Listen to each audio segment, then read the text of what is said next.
Constitució i la reforma laboral.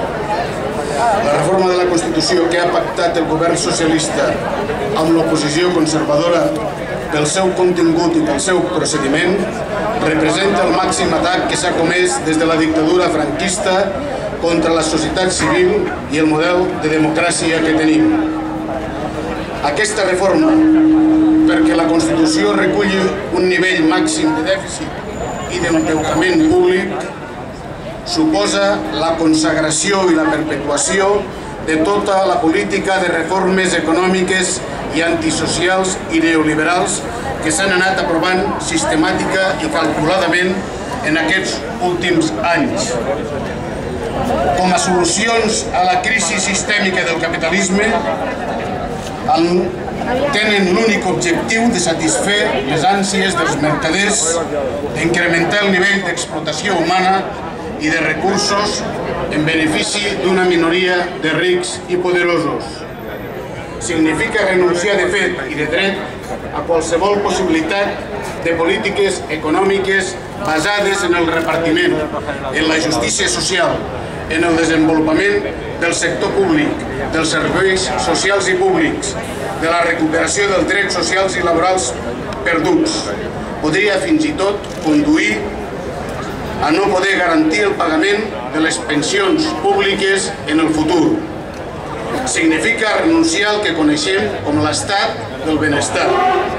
Significa accentuar i ratificar el model productivista, competitiu i consumista que ha provocat l'actual crisi econòmica. No contempla demanar responsabilitats a que han provocat que l'Estat estigui en fallida i en ruïna. Significa una autèntica renúncia a la sobirania popular. Significa un veritable dèficit democràtic i la submissió als dictàmens dels països rics d'Europa. Prorroga els contractes temporals.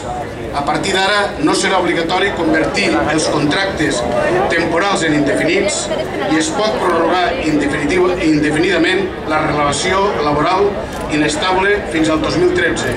Això suposa suspendre l'article 15.5 de l'Estatut dels Treballadors.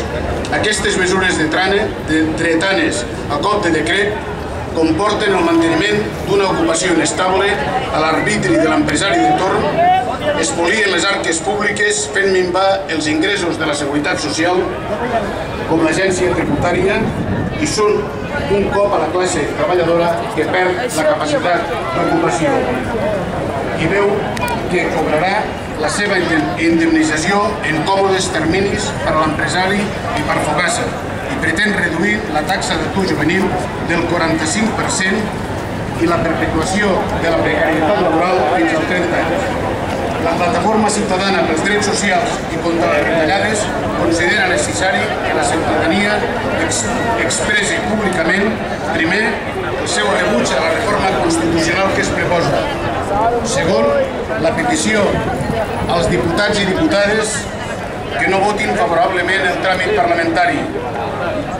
L'exigència de que, si la proposta és aprovada pel Parlament, sigui sotmesa a referèndum. I, per últim, l'exigència de la derogació de totes les mesures econòmiques perpetrades contra la classe treballadora i els col·lectius socials més desfavorits. Visca la classe obrera!